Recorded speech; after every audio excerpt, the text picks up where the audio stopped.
Assalamu alaikum. How are you doing, guys? So far, so good? Yeah. B2, which area? Inferior orbit. Inferior orbit. V2 between the eye and mouth. Yeah. Which canal exists for? Foramen rotundum. Yeah. V1 superior orbital fissure, V2 foramen rotundum, V3 foramen ovale. All right. So today we will deal with the scalp and face. That is interesting topic basically, and it has a lot of the clinical cases to discuss. And we will start with this picture. Just curious, you're familiar with the American history? I mean, like we are totally in the different part of the world. But this picture over here, can you see the guy? Who is the guy? Native American, right? They call them Indians because they believe they are in India, but that's a Native American. And they live a long time ago in the tribes, and they hiding, they living together, and they fighting between each other. The different tribes, they are fighting to each other. And the way how basically they treat their enemies, they kill them in the very unique way. They remove the scalp. Okay, so scalp, that is the skin with the hairs over here with the layers of the soft tissue. We cut it around like that and remove it. And that's the scalp, you know, that's the scalp in the one hand of this Native American guy, okay, as a trophy, and they hold it as a trophy on their belts. How many people they kill, they have those scalps, and he has this knife on the other hand. Now, the real question is, why those persons, those which they have been scalped, has been removed, why they die? What is the reason of the death? They will give you the clue. Typically, they hold them somewhere in the sunny place.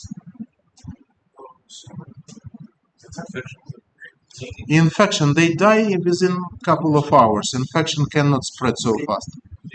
Heat, yes. The correct answer is the brain is overheated. Without the scalp, without this soft tissue with the hair protective layers, the overheating happened pretty soon to the brain, especially in the, like hot summertime, for example. So that is the reason. And the scalp, basically, we have on the top of the skull, it has a protective function. Especially considering that here we have a lot of the hair follicles, hairs. Not everybody, I mean, like, I'm a little bit lucky. You guys are lucky. You are good, but I cannot go outside, summertime without cap. That's the challenge. Anyway, so that's the whole idea behind. But once we go to the layers of the scalp, the word scalp itself, it's an abbreviation of the 5 layers what we have. The most superficial layer is the skin, S for the skin. Now the second layer is connective tissue layer, the dense connective tissue layer. The layer number 3, aponeurosis, A for the aponeurosis. Can you tell me aponeurosis, what is that? Definition of the aponeurosis. From the GIT, you're supposed to remember this, right? Yes. Aponeurosis, that is a flat tendon. Typically, tendons, they are round in shape. If they are flat, we call this aponeurosis. And that's aponeurosis for the specific muscle, occipitofrontalis muscle. We will talk about this muscle at the next slide. Now, this connective tissue, the layer number 2, dense connective tissue. Why we call it dense? We call it dense because inside we have a lot of the collagen fibers, and they are sitting in all possible directions. Because of that, this layer very strong. And also in this layer, in the layer number 2, we have most of the blood vessels and nerves are located. Okay? Now, aponeurosis, that is a tendon of the muscle, occipitofrontalis muscle. So once the muscle contracted, the upper 3 layers, they move together. Like, for example, we have occipito and frontalis. The frontalis belly contract, our eyebrows will rise. And we have the horizontal wrinkles on the forehead, right? So, and skin is moving. But that's not only skin, it's upper 3 layers all together. The skin, dense connective right? Now, underneath of the aponeurosis, we have again connective tissue, but this one we call loose areolar connective tissue. We call it loose areolar because a lot of the fat cells are there. And why do we need those cells? Why do we need the layer number 4? To prevent the friction. All three layers above, they have to move back and forward. How it can move? It doesn't. There is no friction between the bone. Why? Because of the layer number 4, loose areolar connective tissue. And the layer number 5, pericranium. What the pericranium is? It's pretty simple. We have the bones, right? All bones, they covered by the connective tissue. How do we call this connective tissue? Periosteum. But the skull we call cranium. That is the Latin name of the skull. So this periosteum we call pericranium instead. Okay. Right. Now we will jump to this muscle, occipitofrontalis muscle. We have two frontalis belly. We have two occipital belly. We have very flat, huge aponeurosis in between. Once the muscle contracts, it makes the horizontal wrinkles of the forehead. Do you know about the Botox? You do, right? Okay, so Botox, we fight with the Botox with age and specifically with the wrinkles on the face, right? So the injection, what the Botox is? Botulinum toxin, right? So it's basically working on the local level of the neuromuscular junctions, make the flaccid paralysis of the muscle locally. So basically once we inject over here, right, we will get the flat forehead without wrinkles. Why? Because the frontalis bellis will be completely paralyzed, relaxed for a while. After that it will come back. Right. And occipitofrontalis is the rest of the muscles of the facial expression innervated by the which nerve?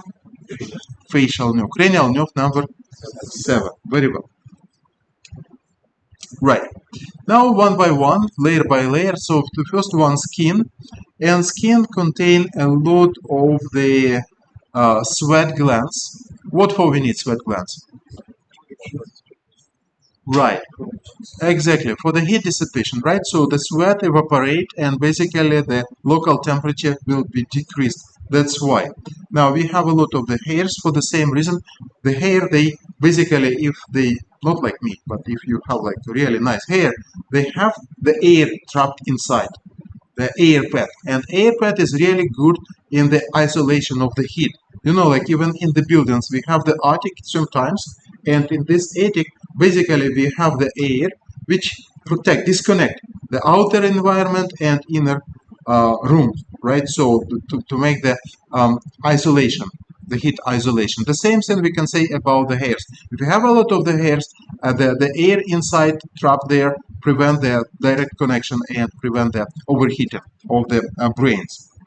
Now, this hair, they have the hair follicles, and there are sebaceous glands. Sebaceous glands for the oiling of the hair, and their ducts open into the hair follicle over here.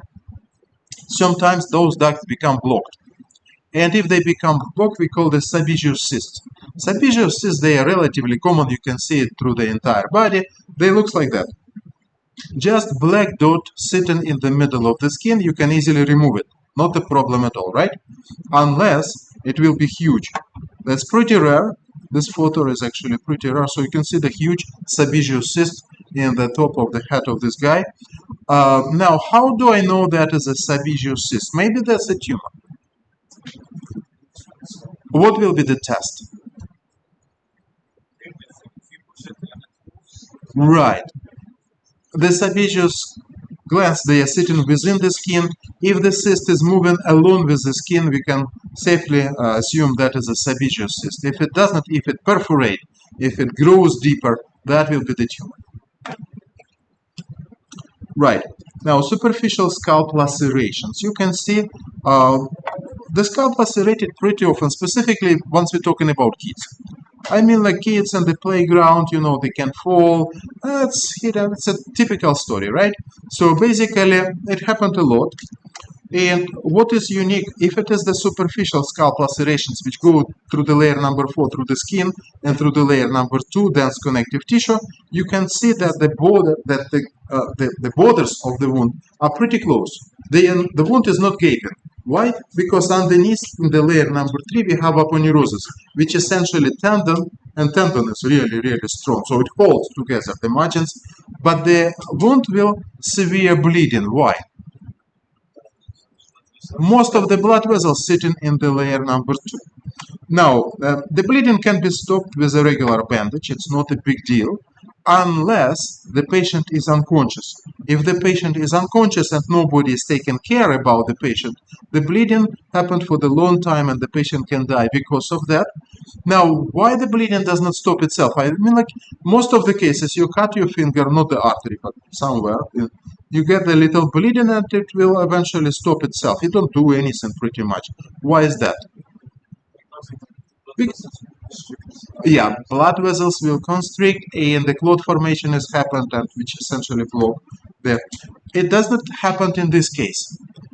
What prevents the blood vessels to collapse? Those strong fibers, we call it dense connective tissue, right? Those strong collagen fibers keep the blood vessels open, hold them, and because of that, the bleeding does not stop itself. So the bandage is needed. Are we clear? Right. Now, we are coming to the that's a question. That's a good one. 17 years old girl arrives at the emergency department with a knife wound to the scalp that is bleeding profusely, right? So we can assume that is a layer. Which one? The vessels that are most likely the source of the bleeding are located in which of the following layers of the scalp? B. Correct. So that's the layer where the most of the blood vessels and nerves are located. And about the layer number 3, we told that is a aponeurosis, the flat tendon of the occipital frontalis muscle. Layer number 3, what happened if the wound will go through the all 3 layers, through the skin, through the dense connective tissue, and cut off aponeurosis? Before we'll jump to in, let me ask you another question. What if the tendon of the regular muscle is affected? Like, for example, tendon of the biceps is cut. Or more common case, the rupture of the Achilles tendon has happened. What happened to the muscle if the tendon is broken? We call it retracted, right? So the muscles will automatically contract because there is an opposite action of the tendon. The tendon has been cut. And let me ask you one question. Okay, can we just wait and, the tendon will heal itself? Why not? Because the gap, the muscle still retracted. There is a gap in between 2 pieces of the tendon. The tendon will never be, repaired unless you do it surgically. You have surgically repair. In this case, we can assume that the tendon will be repaired. The same thing we can apply for the deep scalp lacerations. If the wound goes through all 3 layers, superficial layers, so basically the wound will gap. And it will never heal properly unless you make stitches, right? So you can do the stitches, or you can do just the staples. As a matter of fact, we have the specific staple gun in the emergency department to deal with that because it happened often. So, depending on the size of the wound, we can do 2-3 stitches in the severe cases up to the 5-7. Leave it for the, 5-7-10 days and remove it. After that, everything will be fine. Are we clear? Right. Now, what about layer number 4? In the layer number 4, loose areolar connective tissue sitting under the aponeurosis. Why do we need it again? To prevent frictions during the contraction, right? So it's a soft, it's more viable, plenty of fat cells over there, lack of blood vessels. Plenty of fat and lack of blood vessels. That's ideal location for what? For the infection, exactly. If the piercing wound is happened, if the wound with a stick or some sharp object will pierce through the first 3 layers, getting into the layer number 4, and the tip of this material will be infected, the infection will spread like a wildfire immediately in the layer number 4. Easily. Why? First of all, lack of immune response. Lack of blood vessels, lack of immune response. Second of all, plenty of food around. We have a lot of the fat. Fat is a perfect energy resource for the bacteria, right? Not only for the bacteria. But the point is, if the infection happened, it's very dangerous. Why? The reality is, it's emissary veins. What the emissary veins are? So that's a flat bone of the skull, okay? We have the superficially located blood vessels. Inside of the skull, we have meninges, we have dura mater. In the dura mater, we have dural venous sinuses. So the superficial veins and dural venous sinuses are interconnected through the bones. Vertically located channels, what we call emissary veins, they interconnect them. And also in the middle of these flat bones, we have diploicy. In the diploicy, we also have veins. So we have superficial vein layer, we have diploicy veins, and we have the dural venous sinuses. And all three of them interconnected through the emissary veins. Right, what we are worrying about, because of the pressure, aponeurosis is strong. It will prevent the pus go out. It's like abscess forming inside with the pressure inside.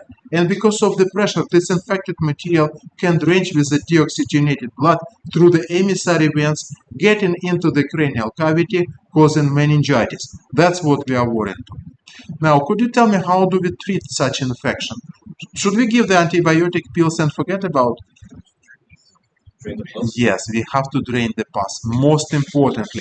Even without antibiotics, but the drain the pus will immediately relieve the pressure, and we are not worrying about the emissary veins anymore. And of course, local antibiotics will be good to have, but eventually pills will not help in a lot, as well as injections. Why? Because lack of the blood vessels. You can give the tons of the antibiotics in the bloodstream, but if there is no much blood circulation over there, so what?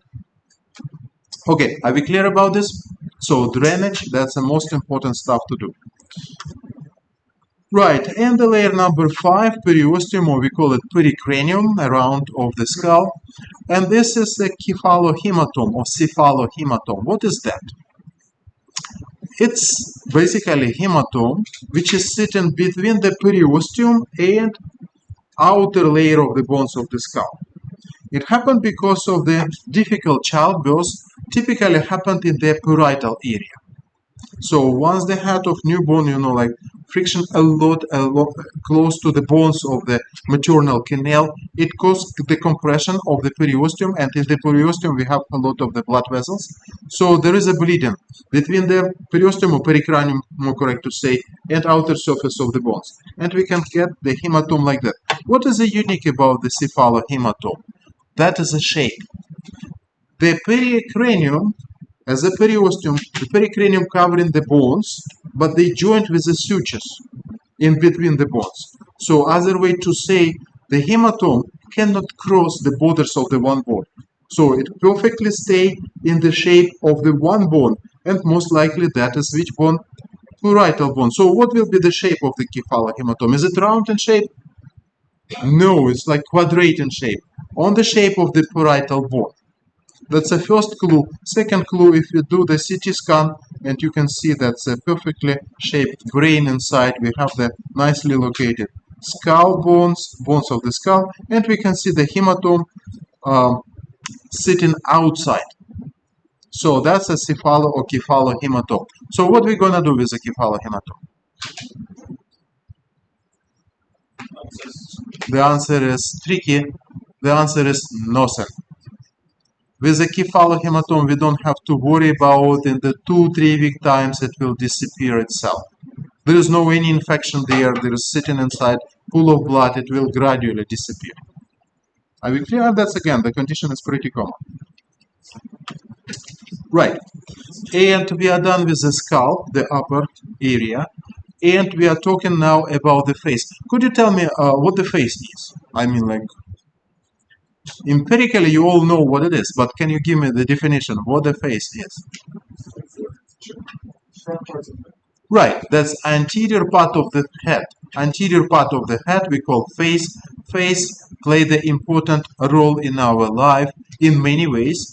Also, mostly because we are social creatures, like human beings. We interact each other, and through the face, we provide in-verbal communication, right? The change in the shape of the face, what we call mimicking or grimace, basically, help us to recognize the emotional content of the given words, or even without words, we can recognize the mental situation of the person what we are communicating with, because we can recognize the emotion of the fear or emotion of the pleasure. You know, many emotions could be recognized through the face, right? Now, but from the anatomical point of view and physiological point of view, face is important because we have on the face native foramina. Which native foramina of the face can you recognize? Eyes, nostrils, beginning of the respiratory system, and mouth, beginning of the digestive system. Now, of course, that's not the face, that is a mask. The matter of fact, you know, like masks in the ancient time, they covered the entire face, you know, to be unrecognized. Oh, for example, during this masquerades, for example, or maybe part of the face could be covered in order to make the person unrecognizable. That's another way. How do we know that's person on front of you, you know, your friend? Because you recognize the face. And you learn this a lot in the neuroscience. We talked about this prosopagnosia and all this stuff. It's not the point. The point is that the shape of the face could be changed. The shape of the face is related to the bones of the skull underneath, muscles of the facial expression, and also buccal pad of fat. What is it, buccal pad of fat? In the cheek, right, we have the fat underneath, in between the skin and muscle, vaccinator muscle. Right. Now, muscles of the facial expression, they are unique in many ways in our body. This block you will talk about the development of the head and neck with Dr. Paul and Dr. Ahmed, and you will learn that all structures of the head actually derive from the pharyngeal arches and pharyngeal porches. Later on, you will learn this in details. Right now, just to give you one clue, the all muscles of the facial expression, they derive from the same embryonic source, and this embryonic source is the second pharyngeal arch. And pharyngeal arches, they are associated with a specific cranial nerves. Another way to say the cranial nerve which is associated with the pharyngeal arch will supply all derivates. In this case, which nerve is associated with the second one? Facial nerve. So facial nerves supply all muscles of the facial expression, does not matter where they are located. Now, muscles of the facial expression, they are different compared to the rest of the muscles, skeletal muscles of our body. Like, for example, if we will compare the muscles of the facial expression to the biceps, what do we have in the most of the skeletal muscles? We have place of the origin with the tendon. We have place of the insertion with the tendon connected to the two different bones sitting in between the joint. Muscle belly will contract and will bring the place of the origin to the place of the insertion, and movement happened in the joint. MSK, the basic stuff, right? What's the difference about the muscles of the facial expression? They start from the bone, but they do not insert to the bone. They insert into the skin, around of the native foramina of the skull. And once they contract, they either close this native foramen. And in this case, we call this muscle, how do we call muscles which close something? Sphincters, and we have always just one. And we have muscles which are sitting in the radial direction, which open this foramen. How do we call them? Dilators, and we have always few of them. Are we clear? That's a general arrangement. So the muscles are sitting around of the native foramina, or we could say around of the orifices of the face. One muscle sphincter will close this foramen, another dilators will open the native foramina of the skull. That is the job of the muscles of the facial expression. They have not been designed for the social interaction. They designed for the native foramina of the face. Now, frontalis muscle we already talked about. My question is, why in my slide the frontalis is shown red and corrugator superciliary muscle, the matter of fact interesting muscle, once it contracts, it's over here. Once it contracts, it makes the vertical wrinkles on the eyebrow, vertical like this. It's not so commonly used in the some people. You can see this clearly, especially elderly people, you know, like you can see the vertical wrinkles. Now, but my point is, why this one is red and why this one in the regular color? The answer I highlighted by the red those muscles which you need to know in details. The rest is for your understanding, but those which are red, you need to know A to Z. Right. Now this one, you can see red, so important. Let me show you something in this picture. See how nice it is. Again, one more time. So this muscle, orbicularis oculi muscle, job is what? Close the eye. Orbicularis oculi muscle has the orbital part which is sitting around. It has the palpebral part. What the palpebral means? We have the upper eyelid, we have the lower eyelid, right? Inside of the eyelids we have the cartilage, that we have also muscles that will be component of the orbicularis oculi muscle. And we have the lacrimal part which is related to what? Right, we have the lacrimal canal or duct which bring the tears from the middle corner of the eye to the nasal cavity. So it will relieve this, it will open this canal to relieve the tears. Now, before we will jump over, could you tell me which nerve supply this muscle? Facial nerve. Now, could you show me what is the action of this muscle? Close your eyes, right? Now put your finger over here, right? Above and below. And try to close your eyes against of the resistance of your fingers, right? What are you testing? Which cranial nerve are you testing now? 7, facial nerve. That's a test for the 7th cranial nerve. And the 7th cranial nerve close the eye. Could you tell me which nerve opens the eye? Oculomotor. And which muscle we are talking about?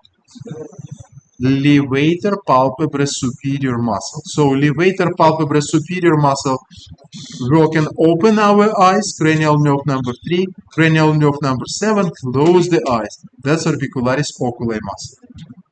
And it will participate in the corneal blink reflex. We will talk about the corneal blink reflex later on. Alright, muscles around of the nose. What this slide tells you? A lot of the muscles, but you just need to know the names and understand them, but don't have to focus on it. Now, muscles around of the mouth, in contrast, is very important in all possible views. First of all, orbicularis oculi muscle, right? You know, girls, they use lipsticks, right? What exactly they are used for? What will be actually colored with? That will be labial part of the orbicularis oris muscle. This whole stuff over here, that is orbicularis oris muscle. And the job of this muscle will be, show me, close your mouth. Close your mouth with force. Which muscle? Can you feel the pressure over here in the lips, right? That is the, which muscle? Orbicularis oris muscle. Orbicularis oris muscle is important to prevent food or fluid coming out from the mouth, right?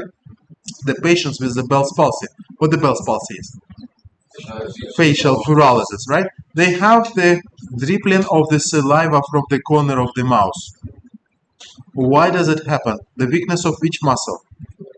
Orbicularis oris muscle. Now we are talking details. Now we're talking about the branches and muscles, right? You see the difference. Now the second muscle over here, we call vaccinator muscle. Vaccinator muscle is sitting inside of the cheek, right over here, the quadrate in shape. What is in the middle? Can you see this duct? What the duct is? Parotid duct. Parotid duct brings saliva from the parotid gland, from this gland, inside of the oral cavity. It pierces the vaccinator muscle. On the top of the vaccinator muscle, we have this buccal pad, fat, right? We talked about this. What is the job of the vaccinator muscle? Whistling. How often do you whistle?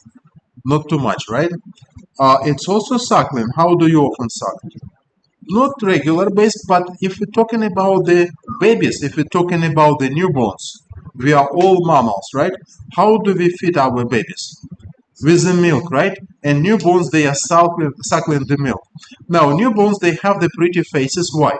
We already mentioned the big eyes and their cheeks are, like fluffy. Why? Because the buccal pad fat is developed very well. It helps with the suckling. It's prevent, like pressure of the outer environment into the oral cavity.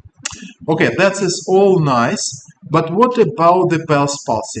In the Bell's palsy cases, sometimes you can read the patient cannot chew effectively. What exactly does it mean? If the patient with the Bell's palsy cannot chew effectively, what does it mean? Is the patient is not able to bite or to close the mouth? Like elevate the mandible. Muscles of mastications are not affected because they are innervated by the trigeminal. So what is about the chewing? The chewing is an interesting point. Once we chew, the food goes to the oral vestibule, and from the oral vestibule, the place between the teeth, outer surface of the teeth and inner surface of the cheek, and after that placed inside of the oral cavity properly, we chew with the tongue, and after that we swallow, right? GIT, long time back. But my point is, what exactly pushing food from the oral vestibule into the mouth? Into the oral cavity proper? Vaccinator muscle. So what happened to those patients with the Bell's palsy? The food is collected between the inner surface of the cheek and teeth, and literally they have to use their own fingers to remove it and put it into the oral cavity, which is not comfy at all, right? So that's why they cannot chew effectively. They can chew, they can eat, everything is fine, except that food tend to collect into the oral vestibule and can be removed by the vaccinator muscle, should be used the finger. Are we clear? So if you can see this, the patient cannot chew effectively. Do not jump to the conclusion that is something wrong with the muscles of mastication. No, it's a Bell's palsy. Right. And one more, levator labius superioris muscle is elevate the upper lip, elevate the corner of the mouth, basically makes us smile. Why I brought this up? How do we test patients for the Bell's palsy? What we ask patient to do? Smile, exactly. So once the patient smile, the muscles of the facial expression will be contracted. On the normal side, in the paralyzed side, they are not moved. The distortion of the faces happen. And the last but not least, platysma. Do you know where the platysma is? What is the muscle? It's a flat muscle which is sitting under the skin of the neck, over here. That's a platysma muscle, okay, under the skin of the neck, belonging to the muscles around of the mouth. So how does it happen? The answer is, during the embryonic development, some muscles can migrate. And that happened to the muscles of the upper limb, that happened to the platysma muscle. Originally was on the top, after that going down to the neck, skin of the neck. It has the same origin, the same innervated by the facial nerve. What is the job of the platysma muscle? Tenses the skin, right? If you do like that, can you feel the tension? Right. That is the platysma muscle. Also the wrinkles on the neck, we also treat with the Botox. What we are dealing with the platysma muscle. That is the one which is associated with the skin. That's a totally different story, not from today's lecture. Could you tell me which muscles will elevate the mandible, bite? Muscles of mastication, right? And the lateral pterygoid will also protrude, move mandible forward. Now, what will open the mouth? What will open the mandible? First of all, once you are sleeping during the lecture time, right? And we have this a lot, and the students typically sitting on behind on the background sleeping. They have the mouth open, right? Why does it happen? Because they relax their muscles of mastication and gravity simply pull mandible down. But if we open our mouth actively against of the resistance, place your head over here, right? And try to open your mouth, put your mandible down. Where do you feel the contraction? Is it platysma? The answer is no. That's the muscles of the neck over here. Suprahyoid muscles between the hyoid bone and mandible, actively depressing mandible down. Are we clear? You will have the separate lectures about the muscles of the neck. And we are moving forward talking about the innervation of the face. Now, can you do this for me? Put your hand on the top, right in the right above of your ear, right? And if you move your hands forward, right, on the face, we are talking about the sensory innervation related to what? Which nerve? Trigeminal. But if you will move backward, that will be spinal nerves. Okay? Face, sensory innervation of the face. Trigeminal nerve, how many dermatomes do we have on the face? 3. We have V1, we have V2, and we have V3 dermatomes, 3 divisions of the trigeminal nerve, right? But behind of this vertical line, that will be spinal nerves. And what you can see on this picture, you can see C2 and C3, which stay for the second and third cervical spinal nerves and their branches. Ramification you will learn later in the next lecture. But my point is, where is the C1?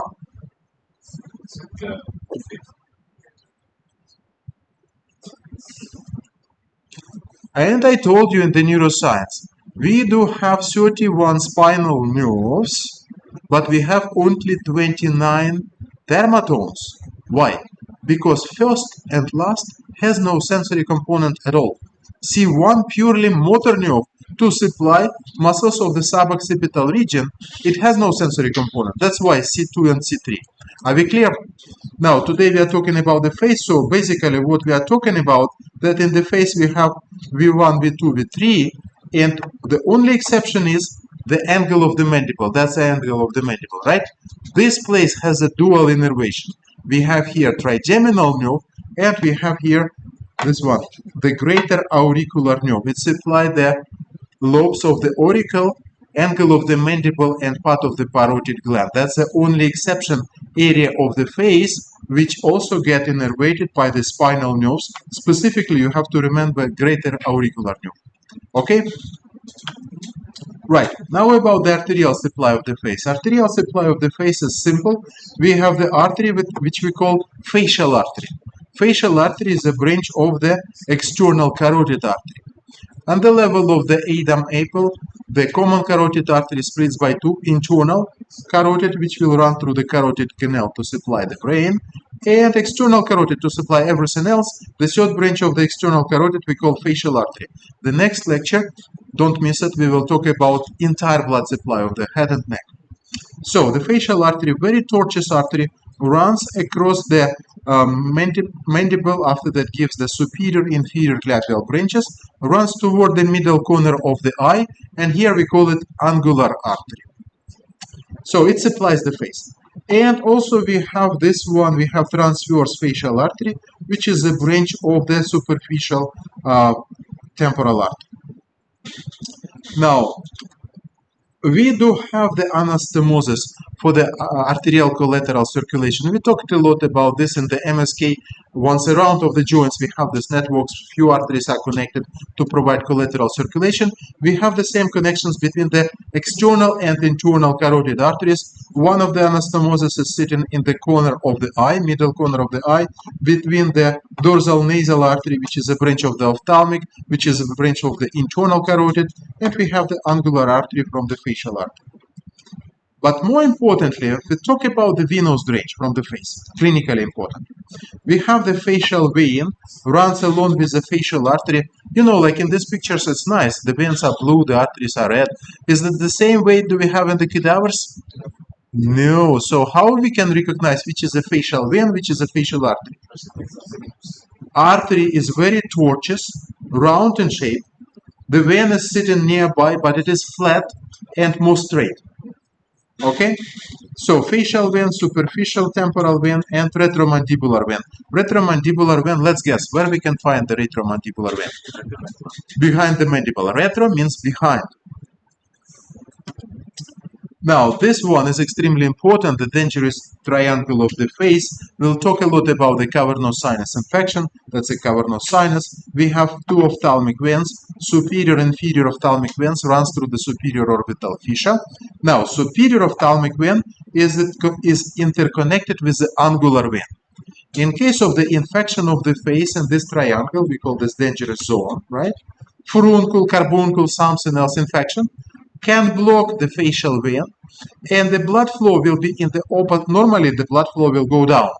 But if the vein is blocked, the blood flow will go up and the infected material will reach the superior ophthalmic vein and get into the cavernous sinus. That's the one root of the cavernous sinus infection. There is a second root which is related to the teeth of upper jaw, the upper molars. The upper molars, if they are infected, especially we are talking about the root canal infection, the infection will get through the pterygoid venous plexus, through the maxillary vein, through the inferior ophthalmic vein, will reach the cavernous sinus. So we are talking about the two potential routes of the infection. One through the superior, another one through the inferior ophthalmic veins. Are we clear? That's the question. 63 years old man has a thrombosis of the cavernous sinus. 3 days early, he developed an infection after the extraction of the upper molar tooth. The most likely route through which the infection reached the cavernous sinus is through which of the following venous channels? That's the correct answer. C, pterygoid venous plexus. Also will be correct answer the maxillary vein, which will be continuation of the pterygoid plexus. Also the correct answer will be the inferior ophthalmic vein. That's the entire way of the infected material get into the cavernous sinus. Speaking about the lymphatic drainage, I have really good news for you guys. There is no lymphatic nodes in the scalp. All lymphatic nodes are sitting in the head area, and we have only 5 groups. Today we will focus on the 3, but I will give you all 5s because we are always talking one of them. So the parotid or pre-auricular lymphatic nodes. Can you place your finger over here, on front of your ear? On front of your ear, that is a pre-auricular or parotid lymphatic nodes. They get their lymph from the forehead and above of the ear. Submandibular, can you palpate your submandibular very gently, no pressure? If you feel something, that is bad. Normally we don't feel the lymphatic nodes, okay? So submandibular drainage from the most of the face, so this white area over here, that's the submandibular lymphatic nodes, except the 3 structures which will be sent to the submental, that is the submental lymphatic nodes. In the submental lymphatic nodes, we are talking about the tip, only tip of the tongue, the rest of the tongue submandibular. We are talking about the lower lips, only central part. And we are talking about the middle central incisor. That's it. Halas. Only 3 structures to the submandibular, the rest, submental, the rest to the submandibular. And we have the mastoid. Mastoid we palpated already, right? Mastoid process is over here. And occipital lymphatic nodes. Now, all those 5 groups of the lymphatic nodes in the head will range to the neck. In the neck, we have superficial and we have deep cervical lymphatic nodes. Deep cervical lymphatic nodes will collect entire lymph and will send it on the left side to the thoracic duct, on the right side to the right lymphatic duct. That's a full way of the lymph. Are we clear? Yes. Can you please repeat the submandibular and submental? Yes. So submandibular, they are bigger lymphatic nodes. They range from this entire area, from the nasal cavity, from the oral cavity, from the teeth of lower jaw, upper jaw. But these submental lymphatic nodes collect the lymph only from the 3 structures, which will be exception. The tip of the tongue, the rest will go to the submandibular, only tip. The central part of the lower lip and the inferior central incisor. Only 3 structures to the submental lymphatic nodes.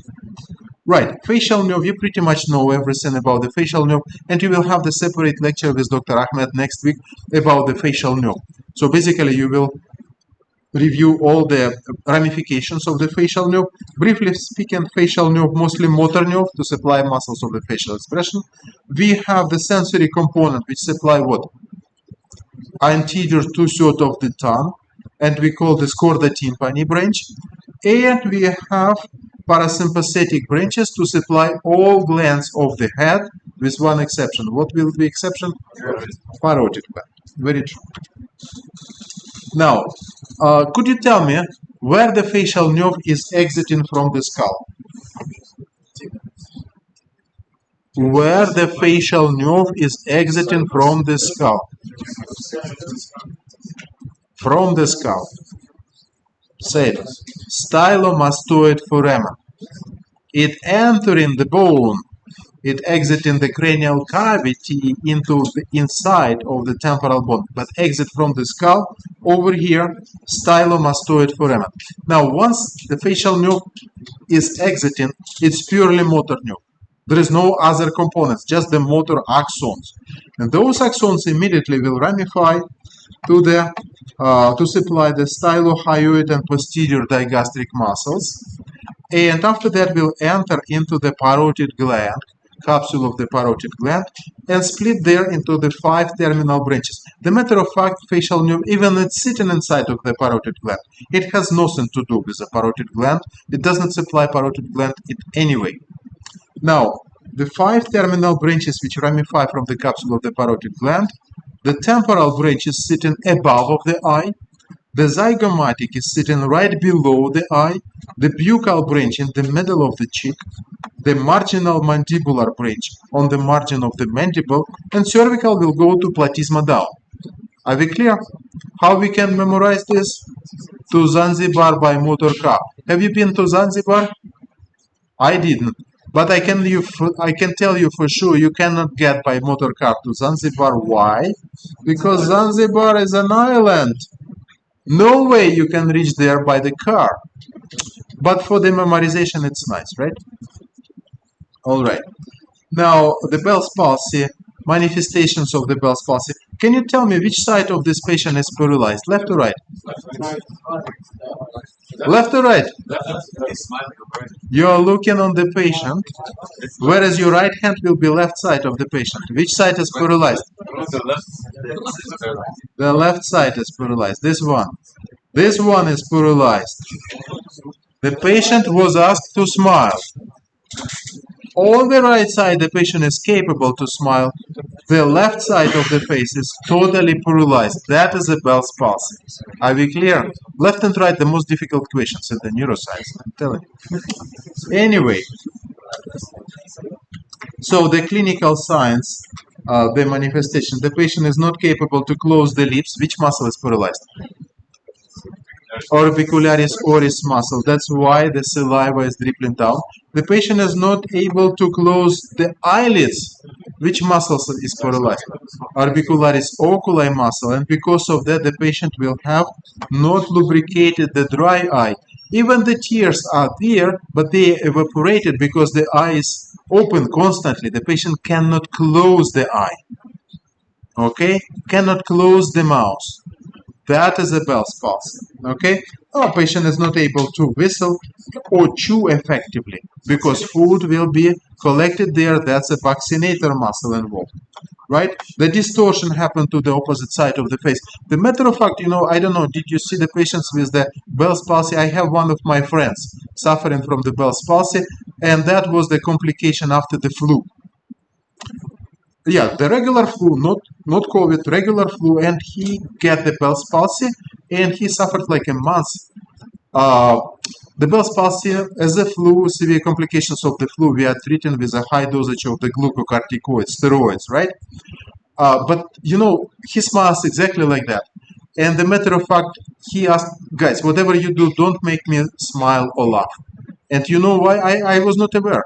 It's actually painful to them. Why it is painful for them? Because the distortion of the face, half of the face literally moving away from the, like normal side. Anyway, so the patients also cannot taste anterior to third of the tongue because of the chorda tympani. The matter of fact, chorda tympani, if selectively chorda tympani is affected, what can cause the damage to the chorda tympani? Selectively. Why we call it chorda tympani? Did you think? It's sitting right behind of the tympanic membrane in the ear. If you use the stick too much and pierce your tympanic membrane, and perforation of the tympanic membrane has happened because of the foreign object in the ear, that will affect the chorda tympani selectively. So this patient will have no Bell's palsy, but will have the lack of the taste sensation of the anterior to third of the tongue. Okay. Secretion of the submandibular sublingual will not be so severe because we have glands in the other side of the oral cavity. We have parotid glands, so basically it has no clinical significance. Okay, thanks a lot for your attention.